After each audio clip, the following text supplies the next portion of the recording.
All right, let's just get right into it. Think of this as a kind of clinical consultation, a reality check, really. We're going to cut through all that anxiety and give you some clear, straightforward answers about what's going on with your hair. You know that feeling, right? That little morning ritual where you glance over at your pillow, almost afraid to look. Seeing a few hairs there can send you into a panic. But is it actually a crisis, or is your pillow trying to send you a much more serious message? So let's call this the pillow test, and it's our very first clinical checkpoint. Look, losing some hair every single day is completely normal. It's all part of a natural cycle. But, and this is a big but, there is a very clear line where that normal everyday shedding stops and a real distress signal from your body begins. So what's the line in the sand here? We're not talking about 2, 3, or even 10 strands. The clinical red flag goes up when you start seeing actual bunches of hair. You know, on your pillow, clogging up the shower drain, or coming out in clumps on your fingers. That is your body telling you something's not right. Okay, so you've seen the main symptom, those bunches of hair. What's next? Well, now we move into the diagnosis. And the first step in any kind of clinical check is to figure out a baseline. We have to clearly separate what's a healthy, natural process from what is a genuine cry for help from your body. Now, this is really interesting because we're actually looking for two things here. Over on the left, you've got the natural cycle, totally normal. Old hair falls out, new healthy hair grows in.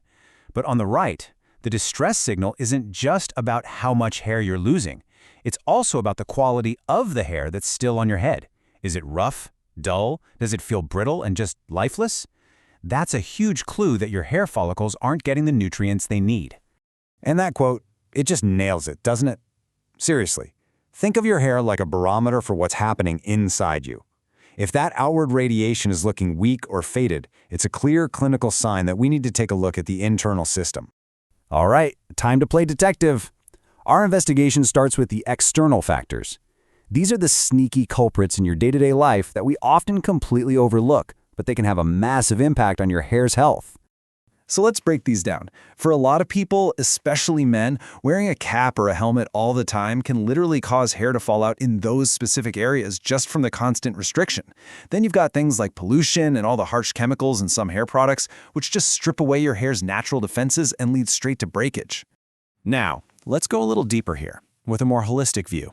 From an Ayurvedic standpoint, anything that excessively drains your energy, we're talking chronic stress, bad habits, can cause some serious nutrient deficiencies. The idea is that this energy drain basically mimics premature aging. And what's one of the first signs of that? Hair loss. It just goes to show how deeply our vitality is connected to our hair. And that leads us right to our next step. We have to shift the focus inward. If you've ruled out the external stuff, then we have to perform an internal health audit. Remember, the hair loss is just the symptom. We need to find the root cause hiding inside your body.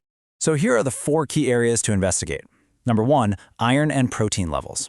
Anemia is a huge, often missed reason for hair loss. Your hair cells need rich, nourished blood to grow. Number 2, any other medical issues. Even something that seems temporary like sinusitis can trigger hair fall. 3, your sleep. It's simple. If you're not getting good quality sleep, your body can't repair itself, and that includes your hair follicles. And finally, number 4, the big one, stress. I really need you to hear this one. Chronic stress isn't just in your head.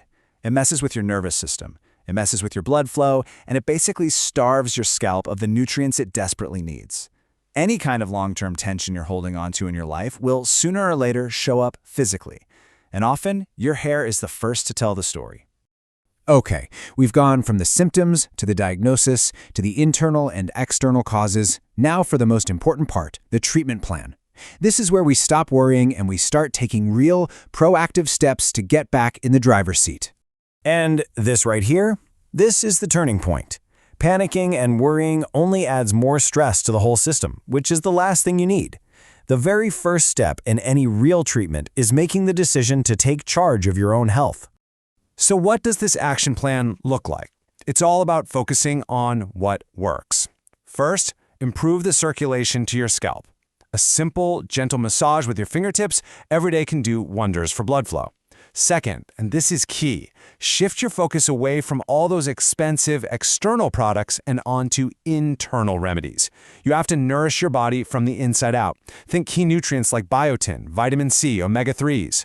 When you fix the internal problem, the new hair that grows back will be healthy and strong. So I want to leave you with this thought. That pillow test, the condition of your hair, it's not just a problem you have to solve. It's communication. Your body is sending you a very clear signal about your lifestyle, your diet, your stress. Your hair is asking you a question. The only thing left is, are you ready to listen to the answer and make a change?